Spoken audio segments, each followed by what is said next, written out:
Merci pour votre accueil et c'est avec un grand plaisir que je voudrais partager avec vous quelques passages de la parole de Dieu. Passages qui, j'en suis sûr, nous feront du bien parce que c'est un esprit de vie, un esprit d'amour qui transpire dans chaque phrase. Et nous allons lire l'un de ces premiers passages, il y en aura d'autres, et c'est le passage central. Donc nous lirons en Matthieu 6, l'évangile de Matthieu 6, et versets 25 à 27. Matthieu 6. Voilà, écoutez ces belles paroles.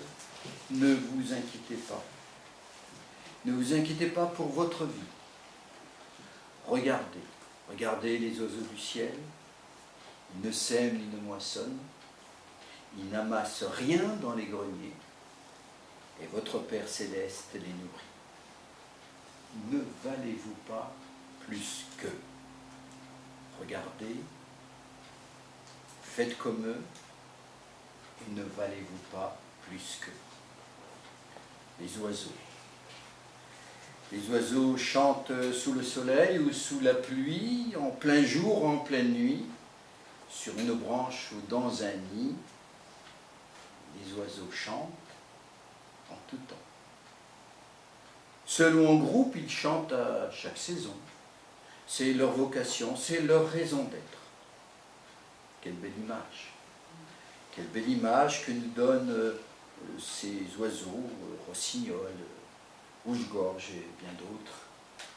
Ils égayent et enchantent chaque jour de notre vie et tout au long de leur vie.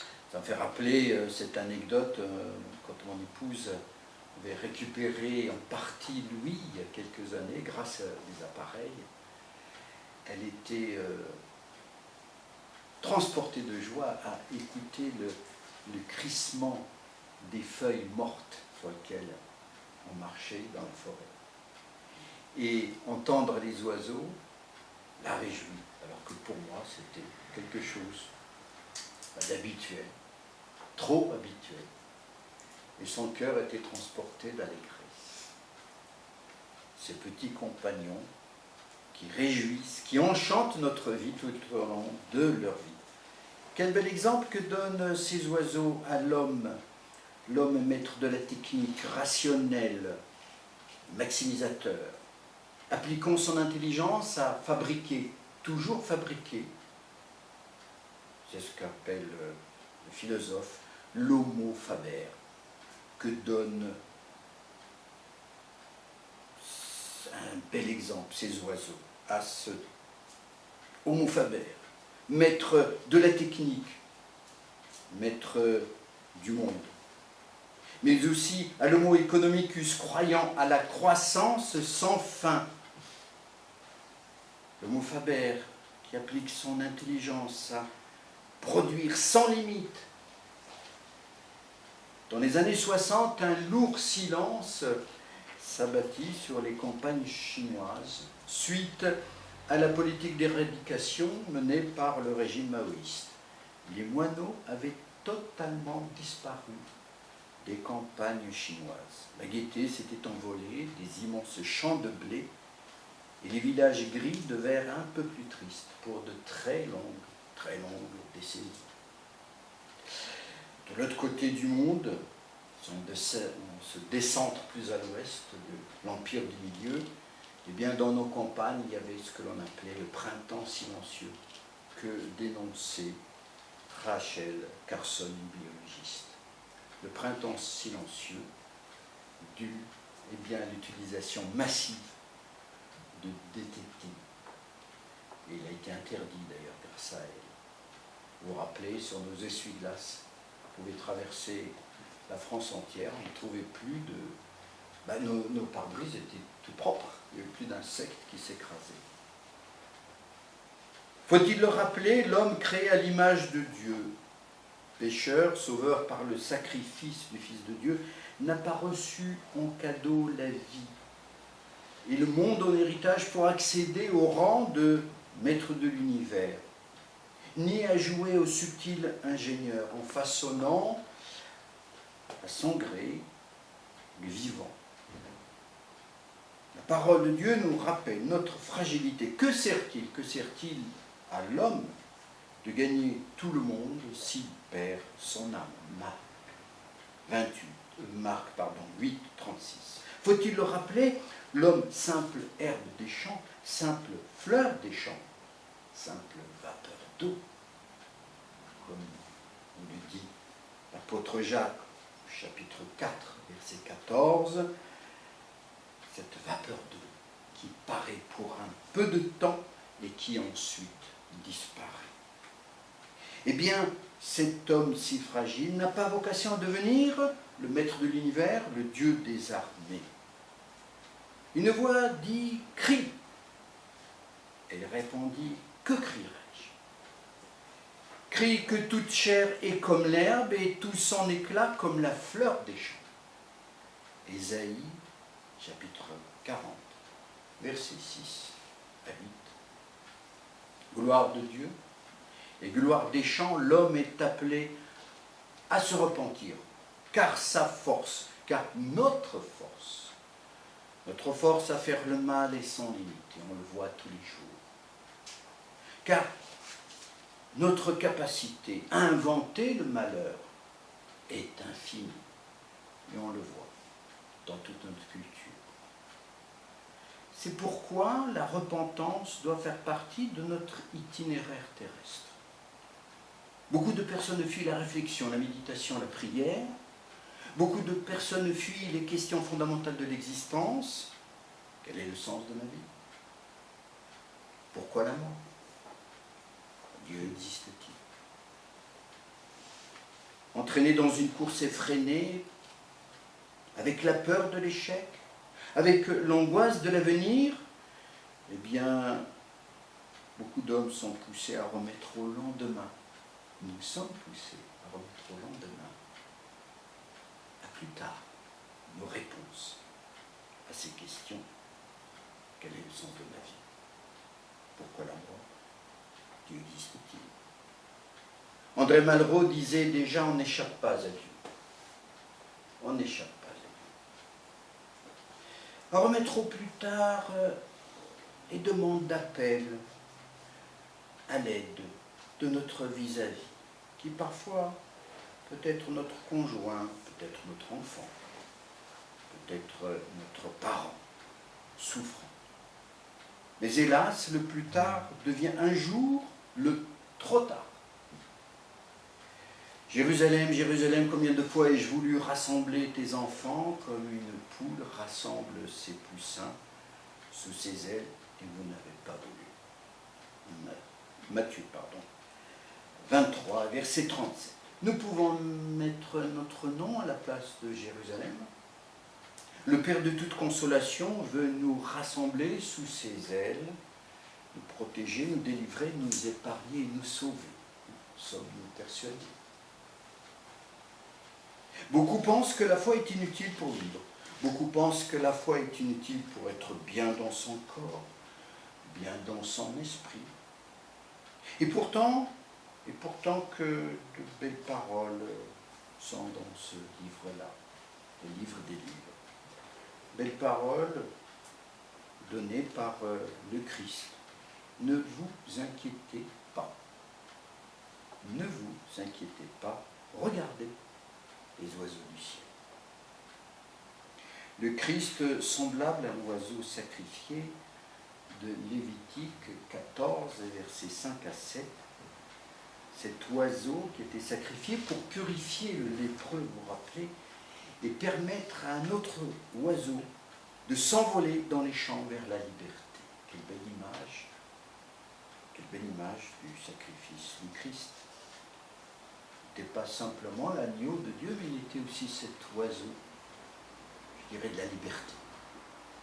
Le Christ sauveur du monde, Seigneur de la vie et maître du temps, dit à chacun de nous: qui de vous, par ses inquiétudes, qui de vous, par ses inquiétudes, peut ajouter une coudée à la durée de sa vie. Vous le connaissez, ce passage, Matthieu 6, 27. Nous qui pensons connaître la loi du Dieu, son message, son appel, prenons le temps d'écouter et de répondre à cette invitation. Ne vous inquiétez donc pas du lendemain, car le lendemain aura soin de lui-même, et on connaît par cœur pourtant. À chaque jour suffit sa peine. Matthieu 6, 34. Il est vrai que la foi est un long chemin étroit, escarpé, qui nécessite beaucoup de temps pour avancer. Il est vrai que même dans le domaine de la foi, comme en biologie d'ailleurs, il n'y a pas de génération spontanée. La foi au Christ n'est pas un appel à signer en 2-3 minutes un contrat d'assurance vie sur le coin d'une table, mais à répondre à une question à chaque choc, à chaque amputation, à chaque accident de la vie. À répondre à cette question, et vous, qui dites-vous que je suis? La foi est une vie de dialogue avec nous-mêmes, avec la parole de Dieu, avec Dieu lui-même. Elle est faite de questions et de réponses, d'invitations et de reconnaissance. Jésus lui dit, je suis la résurrection et la vie. Crois-tu cela? Crois-tu cela? Marthe lui dit, oui Seigneur, je crois que tu es le Christ, le Fils de Dieu. Puis elle appela secrètement Marie, sa sœur, et lui dit, le maître est là, il te demande. Le maître est là, il te demande. Invitation à saisir les encouragements que nous donne la parole de Dieu. Car nous sommes les amis de Dieu, les amis du Christ. Ne vous inquiétez pas. Regardez. Comme des oiseaux déploient les ailes sur leur couvée, ainsi l'Éternel des armées étendra sa protection sur Jérusalem. Il protégera et délivrera, il épargnera et il sauvera. Ésaïe 31, 5. Nous ne pouvons vivre une réelle foi en ignorant l'appel de Dieu. La vocation de tout être humain est d'adorer Dieu. C'est pourquoi nous, peuple de Dieu, sommes appelés à être des adorateurs, des sacrificateurs, mais aussi des proclamateurs, des prophètes en quelque sorte, des prophètes de l'Évangile, pas d'une doctrine, pas d'une idéologie. Mais on ne peut louer ni servir sans connaître la paix intérieure. Et c'est pourquoi l'appel à ne pas nous inquiéter, mais à regarder aux promesses de Dieu doit être prise au sérieux par chacun d'entre nous. Qui debout par ses inquiétudes peut ajouter une coudée à la durée de sa vie? Bon, on le sait. Et pourtant, on ne fait pas. On s'inquiète quand même. Cette nouvelle année, voilà déjà 5 mois. 5 mois se sont écoulés. Souvenez-vous, nous avions au 1er janvier 8760 heures qui nous étaient offertes. 8760 heures. On peut diviser presque par 2. Hein. Il nous reste, bon, allez, presque 5000. 5000 heures. Eh bien, c'est un cadeau qui nous est offert. Un cadeau pour vivre sans modération et sans inquiétude. Il n'est rien de plus précieux que le temps, puisque c'est le prix de l'éternité. Alors toi qui es porteur de lumière et d'espérance, ne t'inquiète pas, mais regarde. La foi est un long chemin de prière. Même le roi David, grand parmi les grands, priait avec simplicité, avec sincérité, avec humilité. Incline vers moi ton oreille, garde-moi comme la prunelle de l'œil, protège-moi à l'ombre de tes ailes contre les méchants qui me persécutent. Psaume 17 et verset 8. Comme on peut le voir, chers amis, c'est une prière où il n'y a ni mots pompeux, ni abscons, ni formules toutes faites, mais des mots sincères, personnels, intimes. Les grandes figures bibliques, que ce soit Abraham, Moïse, Isaïe, les apôtres, Pierre, Paul, etc., le Christ même, nous ont laissé des prières et des paroles témoignant d'une foi habitée par des certitudes. Nous oublions qu'il n'y a pas de foi sans conviction ni certitude. La première de ces certitudes, c'est que Dieu aime le juste, l'ignorant, le blessé, le désespéré, le faible, c'est-à-dire toi, c'est-à-dire moi. La deuxième certitude, c'est que tous les hommes sont perdus parce que tous sans péché sont privés de la gloire de Dieu, c'est-à-dire toi, c'est-à-dire moi. La troisième certitude, c'est que le Christ a les paroles de la vie.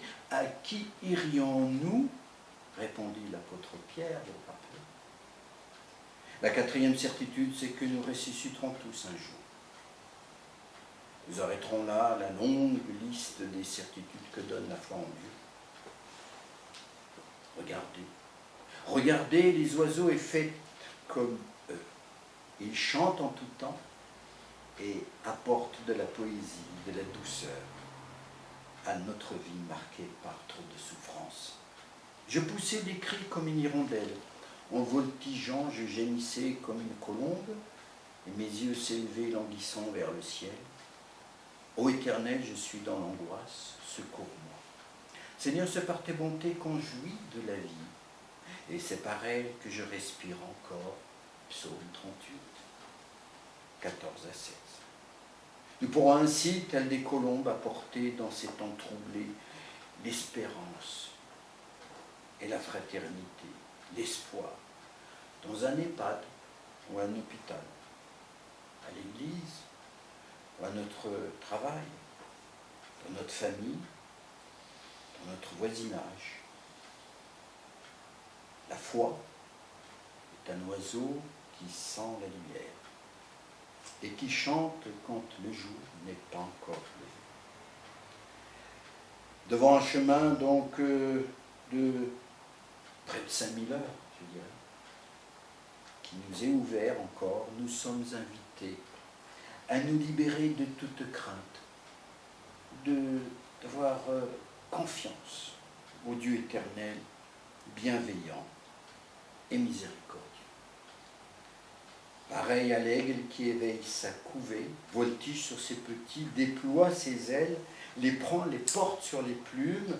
L'Éternel seul conduit son peuple, et il n'y avait avec lui aucun Dieu étranger, et Israël a mangé les champs, les fruits des champs. Et nous terminerons par ce merveilleux psaume 103, verset 5. Psaume 103. 103 et verset 5. Verset 5. On peut même démarrer au 4. C'est lui qui délivre ta vie de la fosse, qui te couronne de bonté et de miséricorde. Et c'est lui qui rassasie de bien ta vieillesse et qui te fait rajeunir comme l'aigle.